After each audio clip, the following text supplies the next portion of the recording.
So, look, guys, I'm really excited to introduce you to Gary. Gary and I crossed paths about 3-4 weeks ago now, something like that, maybe a bit longer. And obviously, you know, we're both in the dental industry, so we got chatting and started talking about Solar Smiles. And then that carried on to, by the way, Solar Smiles is a Rotary project. Gary turns around and says, oh, by the way, I'm a dentist because Rotary sponsored me. And I just went, mind blowing, you guys need to hear about it. And then I basically put him in contact with Liz. So this is Gary. Yay. Hi, Gary. Oh, hi. Gary, Hi, Liz. Welcome. welcome to our presentation or anything? No, sorry. So No, I didn't want to do a presentation, didn't want to bore you. So, so if you get a bit bored, just give me a wave and I'll change topic or try and make it a bit more engaging. Yeah. Okay, it's just that if you did have one, I'd have to make sure you could set it up properly. Meanwhile, I'm going around muting everybody, so it'll cut out any background chatter.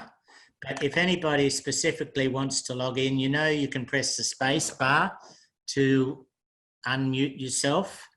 Anyway, Gary, if you'd like to start, please. Yeah, no, thanks, Richard. First of all, I suppose I just want to acknowledge the traditional owners from where we all are tonight, and acknowledge all the elders, past, present, and future. Secondly, I would like to thank Kim for giving my contact details to Liz, and Liz for arranging this tonight. Like Kim has already said, I was sponsored by Rotary when I was going through university, and also prior to that, I was actually always engaged with it through the Interact Club whilst in high school. So I've always had a spot for Rotary and in the work that they do. So more than happy to spend some time tonight and hopefully just talk about my journey as a dentist and some of the roles I'm currently in as the president of the Indigenous Dentists Association Australia. I suppose I'll sort of go back to start. Like I said, from high school, I was an Interact member. And then, so dentistry was a path that I was very much interested in. Funny enough, I was wanting to pursue the road as an orthodontist.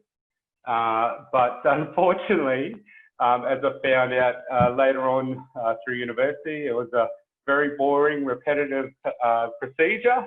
And I thought, no, I want to do all general, all aspects of dentistry. So it was quite good. So I just got a question there. So I actually went to a public high school up in Brisbane. The name of the school was Earnshaw State College, which is on the north side of Brisbane. I did grow up in Brisbane in itself. And one of the other paths, I suppose the reasons why I did pursue dentistry was as a young fella going to my dentist. I never ever seen any Aboriginal health professionals or dentists for itself. And that also was something that gave me inspiration to want to, you know, see faces and hopefully have our community see the same thing, have an Aboriginal face when they go to the dentist or to the medical centre. So these were very key things that really interested my journey to pursue dentistry. I would say too that, you know, it was also with the help of my parents who never ever had the opportunity, never finished high school. So in knowing our previous history of how, you know, our Aboriginal and Torres Strait Islander peoples were treated, it was a very difficult time for my parents to, you know, I suppose pursue a professional life. So it gave me a lot of motivation to want to aspire for that. So that's pretty much my interest, why I went into it. after a while, it did take quite a journey to get there. Didn't have the best marks, so I actually went to university on the Gold Coast at Griffith University. Started off in a Bachelor of Health Science. At the same time, I did complete my dental assisting as well, so got a certificate in that. So that really gave me a lot more motivation to really want to do dentistry. So after a while of doing my university studies in my health sciences, I applied for James Cook University in Cairns and was lucky enough to be presented with the opportunity to study dentistry there. Through that journey, it was quite a difficult journey because being away, as a young fella, I was only 18. I moved to Cairns, no family, no friends, so it was a very difficult journey. So it was actually in the first year, many times there was oh, can I do this? Will I drop out? So it was a very hard, challenging road in that first year, even the second year. And from that, I actually became quite engaged with other Aboriginal and Torres Strait Islander students within the university who were also contemplating dropping out because they just didn't, I suppose, have that family support or that cultural aspect of being supported. And from there, I came a bit more involved in the Indigenous Student Association that we created at James Cook University. So with the other students there, it was actually very encouraging and helped us keep us motivated because, we had, different students in different backgrounds, whether it be nursing, medicine, law, or that. So it was quite inspiring to have other young Indigenous students that are aspiring and create a network and support group that we could all aspire for. It then wasn't, I think, till my second year, because as we know, I'm sure a lot of you have been to university. We know that as a student, it's quite a difficult process, trying to live on a student budget. So it was very, very difficult. So that was another thing that was, I suppose, a very challenging aspect for me to try to get through university. And it wasn't till, I think second year, I actually seen that the Rotary Australia did an Indigenous Health Scholarship. And that's when I applied. And I was successful in getting a scholarship with Rotary Australia. In the initial phase, I actually wasn't sponsored by a club. So at that time, it wasn't till, I think it might have been another year or two down the track, it was the Cairns Rotary Club that took me on and sponsored me. And to this day, I try to keep in contact with the members that are there. I actually spoke to him, David Kirshner. He's still a member of the Rotary, and he just gave me a call to see where I'm up to these days. And he was very intrigued to know, because we hadn't spoken for a couple of years actually. And anyway, I'll keep going. So I think in the end, it took about 5-6 years before I finally graduated. Very long road, dentistry is. And then from there, did some work. I think Kim's done the same, worked in Cambodia for the one-to-one organisation.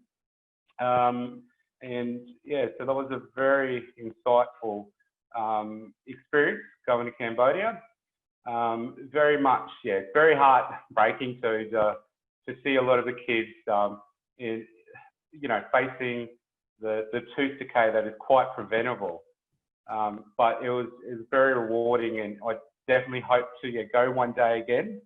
And or hopefully once COVID sort of opens up again, maybe tap in with Kim and do some work with Kim again.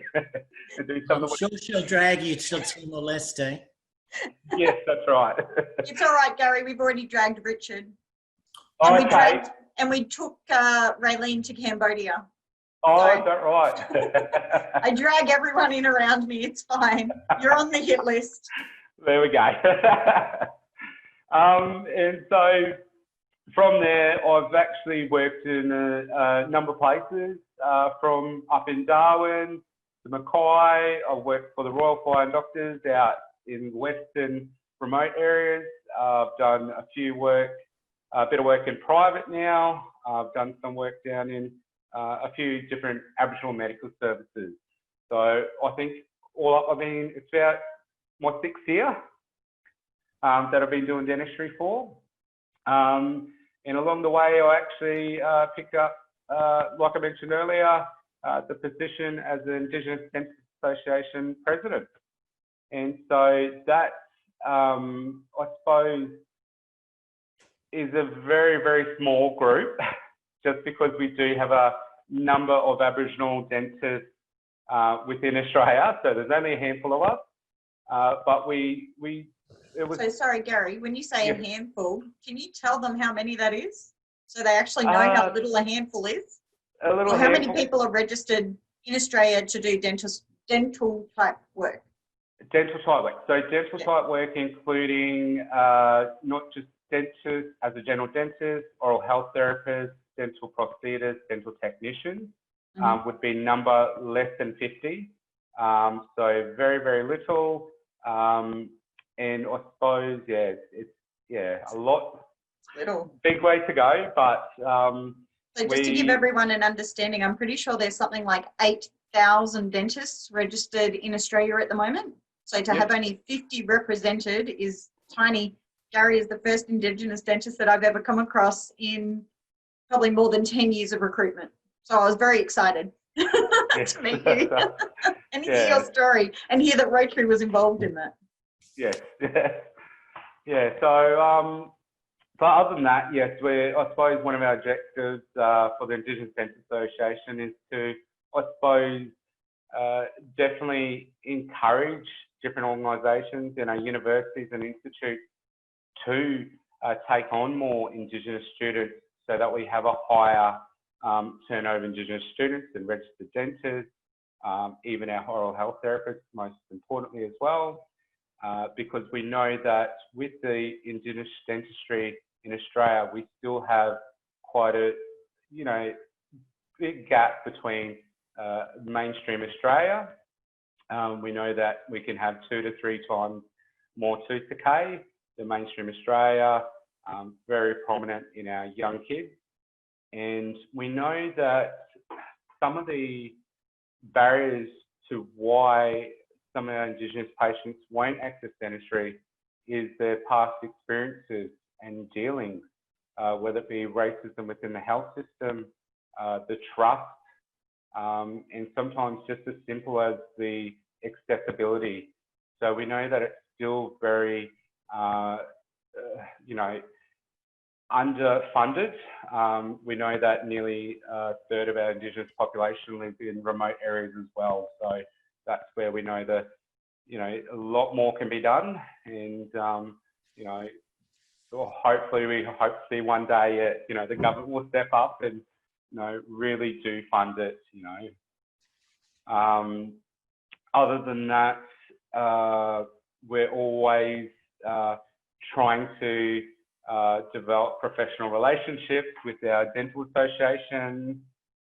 It's only, I think, in the last couple of years, we're slowly opening up their eyes to say, hey, what can our mainstream Australia dental can do? So yeah, it's we're coming a long way. We're getting there. A little bit more way to go, but I hope we can, definitely inspire other Indigenous or aspiring dentists, and definitely hope to, move forward, help close the gap between, mainstream Australia and Indigenous Australians. So that's a bit of a background of where I'm from, where I've been. You might want to know, I think in my my description, it was actually was still working in Brisbane at the. Yes, I apologise for that. You're right. You're right.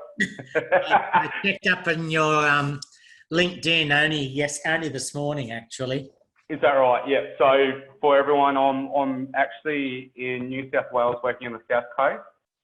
So I'm working in the Aboriginal Medical Services that provides services from Bateman's Bay down to Eden, pretty much, so right down to the coast to the border of Victoria. So yeah, quite a big area and a lot of patients to treat. Yeah. Maybe you can tell them that you do it in a van, sometimes supported with staff and sometimes not.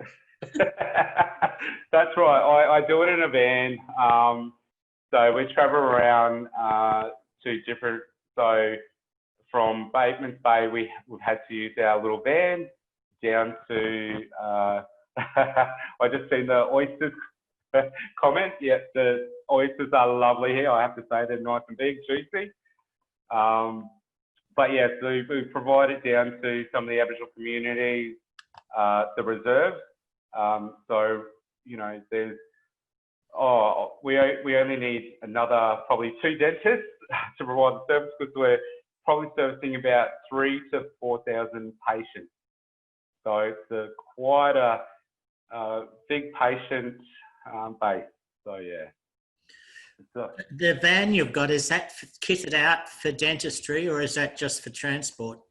No, it's fitted out for dentistry. We only have the one surgery in there, and we have in the mobile dental van, we also have a sterilising room, so it allows us to sterilise on the job as well as we go. Yeah. So other than that, that's all I can sort of say about me. I don't want to rave too much. I hope I haven't bored people too much, but if you're happy, I'm happy to answer questions if you want. I always have questions. Phil? Hello, Gary. I'm actually a dentist myself. I was interested. Oh, hang on. Can you just, Gary, this is Phil from Solar Smiles. He's my other half. Oh, okay. Hello, Phil. Yeah. I came down from a little country boarding school to do dentistry in Melbourne, but within a month, I'd made some really good friends amongst my fellow students. Now, I know you get all these overseas students, and we had a few, and we had one Indigenous student, but it appears that it's not so easy to make friends at university, which was very easy when I was there. I was surprised that you couldn't latch onto some people in the actual course. In the course, yes, of course. Let me go back to that. Yes, of course. Making friends, yes. I did obviously have friends that were non-Indigenous, and you know, being a long course, you have to, otherwise you're just a bit of a loner for 5 years. Yeah. So yes, absolutely, I did have friends within dentistry, but the reason perhaps I was talking about the Indigenous Student Association is that I suppose Aboriginal people have a very strong cultural aspect. They can feel marginalised and sometimes feel not so much connected to non-Indigenous people so much. So I suppose to have the backup of the Indigenous students, it was I suppose my second family where I could go to, especially being from Brisbane to Cairns, which is 1,800 kilometres away. I couldn't go home for the weekend and see my family and friends. So it was very tricky. So I suppose that it just gave me that, family and cultural support in that aspect.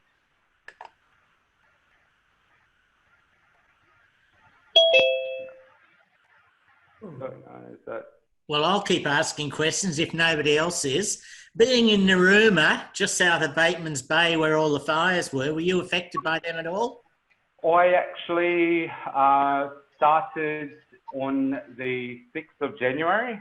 So by that time, a lot of the biggest part of the devastation had already presented. I think it was till about, might have been, we had a couple of weeks later, another small bit of a fire pass through the Narooma down to Bermagui. Lucky enough, Narooma never got hit at that time.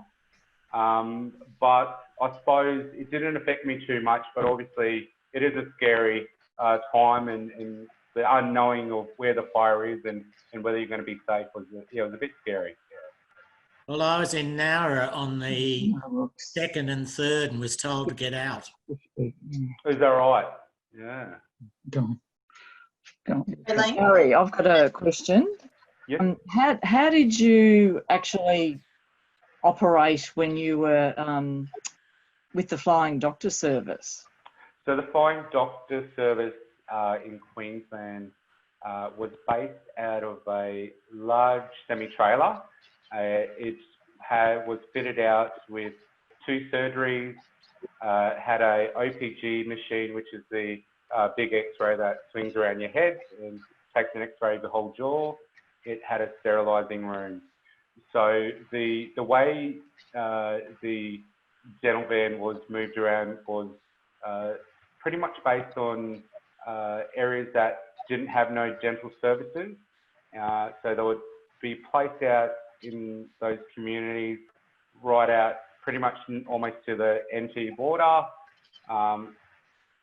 So for 2 weeks, and then they'll move around to have a week off and then do another 2 weeks in another area of Queensland. So did you used to pick them up in the plane and then take them back to where you had the clinic? No.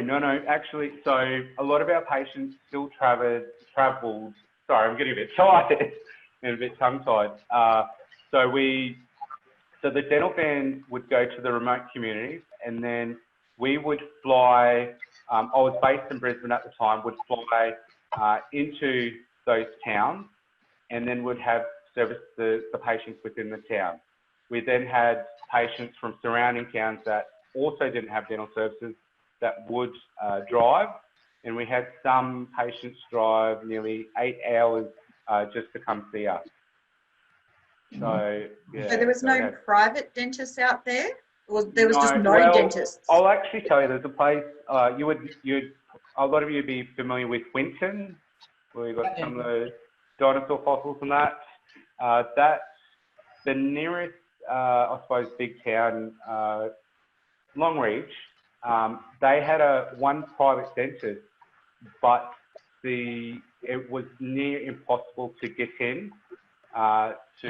So there's too many people living in remote areas, and just the dentists can't provide the services to everyone. So a lot of people end up going without, and then of course you do have people that just live in really crazy, isolated, remote areas that live so far away. Can I ask, did the Royal Flying Doctor Service ever use silver fluoride?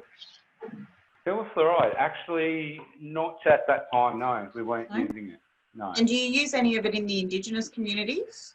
I do from time to time. I do, Okay. yeah. Oh. I just thought people might like to hear that what we're doing in Timor is actually being replicated in some communities in Australia, that was all. Absolutely. And I have to say, the other one is, I don't know if you're familiar, but with Colgate, there was a study in Central Australia with Indigenous communities. There was a program of applying Durafat, so a very high strength fluoride. I think it was 3 monthly, and they found it was quite a significant improvement in the tooth decay between those that weren't treated and were treated with the fluoride treatment every 3 months. So that's something I quite routinely use on the kids that come see us, yeah. So just for everyone else who's, not dental, I'll just quickly say, Durafat goes on and it doesn't really leave a stain or any mark on the tooth, where the silver fluoride that we leaves that little black groove like a little black mark in the grooves. Not that you can see it way back there anyway. So there's a significant price difference when we're buying it, which is why we use silver fluoride. Is there any push for using fluoride tablets at all? Because that used to be done before water supplies were fluoridated. I think Phil's waving, yeah. Yes, it is illegal to make there is no licensed fluoride tablet manufacturer in Australia. Ah. our club has the fellow who's head of chemical safety for Victoria. You know, he's the person who stops ports blowing up. And he didn't believe me, and he actually researched it. He said, "You're right. Someone would have to apply to get it done." Fluoride tablets would be enormously cost effective. We'd have to get them made overseas, and I just don't trust overseas manufacture. Especially one in China. Especially. Gary, Donald Trump could help. Sorry, I don't know who was talking, but you're sort of breaking up a bit. Gary, can I just ask? Frozen, Breaking David. up. Gary, can I just ask? No, I can't hear. Sorry. How's the Wi-Fi reception in Narooma? I'm actually living in Bateman's Bay, so Oh, it's actually pretty good here. okay. Narooma, on the other hand, it's actually quite terrible down there. Yeah. So yeah, I'm lucky. I've got good Wi-Fi. Better than Parkville, David. David might do a chat, might type. Yeah, That'll probably yeah. come through Perhaps, yes. as a question. Any other questions from anyone?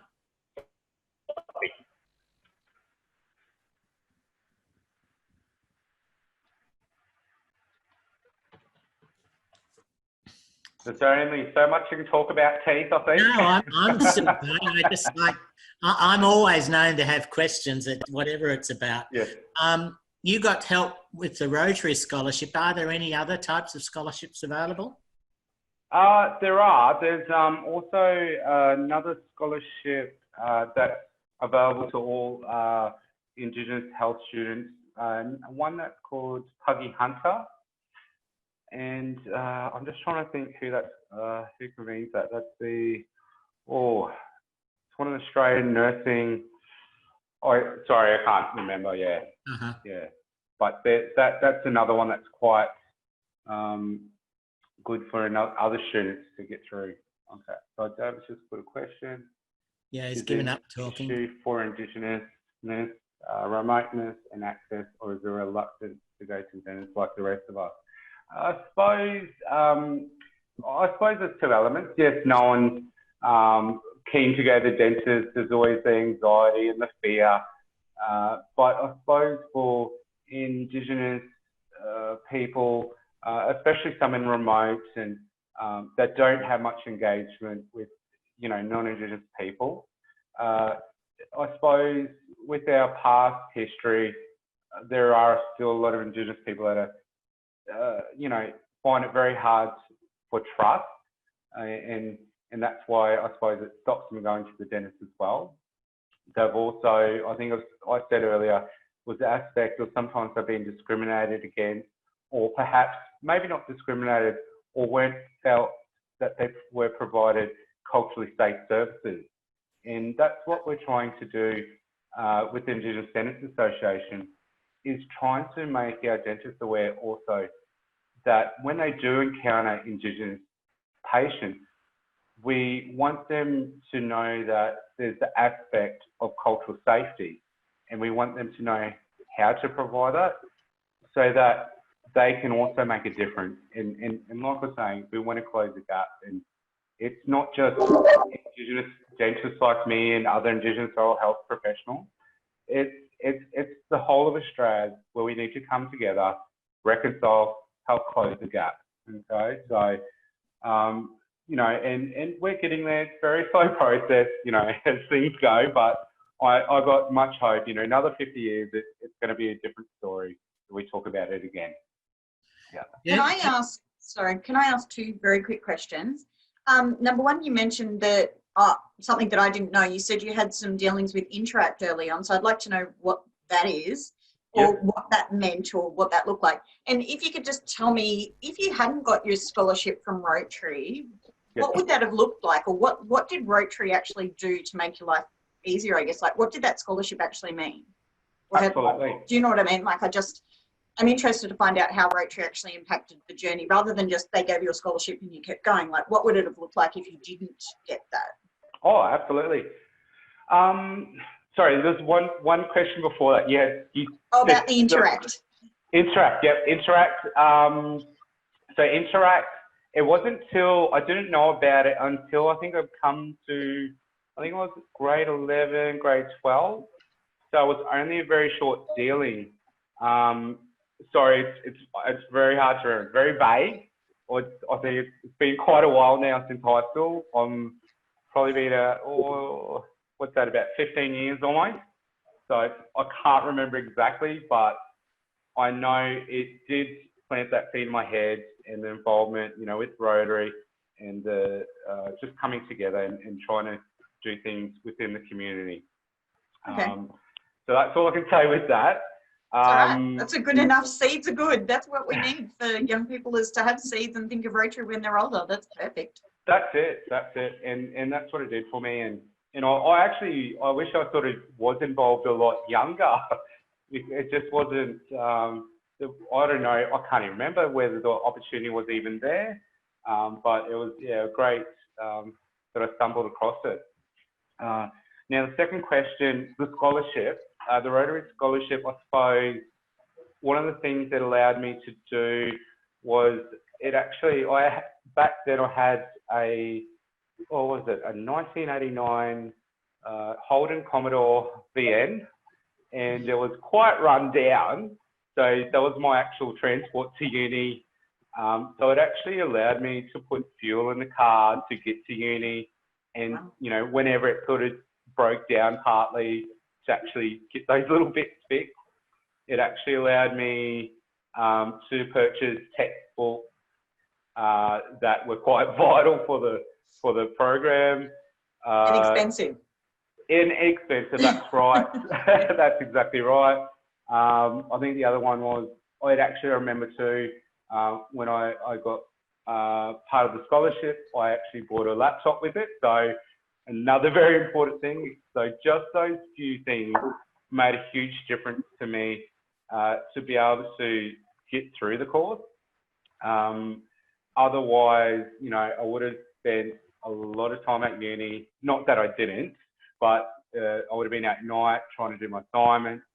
So it did make a huge difference for me to get out the other end. I suppose, like I said, you know, in the first couple of years, it was a very hard journey. I suppose a lot of students feel the same. So I suppose if I didn't have that ability to be able to afford it, I perhaps may have, you know, dropped out, absolutely. So it was a huge help. Yeah. Great, thank you. Anything else from anybody? I'll keep going then. I wrote down a spew of questions here. For the patients in Indigenous communities, dental is not covered by Medibank. Medicare. Is Medicare, cost yep. a major factor, or is there some sort of help there? So I suppose when we look at it from Aboriginal Medical Services, we have about, which they're generally Aboriginal community controlled organisations. So we generally, they're all different in every community, every town. They're generally run by boards of community members. So depending on your state or territory, it varies a lot, okay? So in New South Wales, we're lucky enough to have some funding from New South Wales Health. So that makes a huge difference to be able to provide treatment to our adults. And I suppose for our children, we actually do have the Child Dental Benefit Scheme that provides $1,000 over a 2-year period. So we find that a lot of our Indigenous children are generally eligible for that. So that brings in another revenue to help fund the dental services. So that's one thing. Working in Queensland, the government generally doesn't like to give much money out to the Aboriginal Medical Services. So that was quite a tricky one. I think they're starting to get a bit better now, but a lot of it was, I'm not too sure if you're familiar, but within Aboriginal Medical Services, they have a very good holistic care plan that they adapt to our patients. They have their general practitioners, they have their allied health staff. So within keeping those, the health professionals within the organisation, it allows the Medicare revenue that they're able to charge to come back within the organisation into one pool and self-fund it, and particularly those things like dentistry. Thanks very much. Yeah. If there's nothing else, Liz, Yes. can you do a wrap up, please? Yes, Gary, thank you very much for enlightening us about the Indigenous dentistry. I'm so pleased that Rotary had a big hand in helping you in your journey. It's so good to see. And I didn't ask many questions because Kim's fantastic at introductions and she knows more about dentistry than myself. But on behalf of our Rotary Club at Albert Park, we'd just love to say thank you very much for joining us this evening and all the best in your career. And we'd love to have you drop in again sometimes and let us know how you're going. So thank you very much, Gary. Absolutely. Thank you very much for having me. Thank you.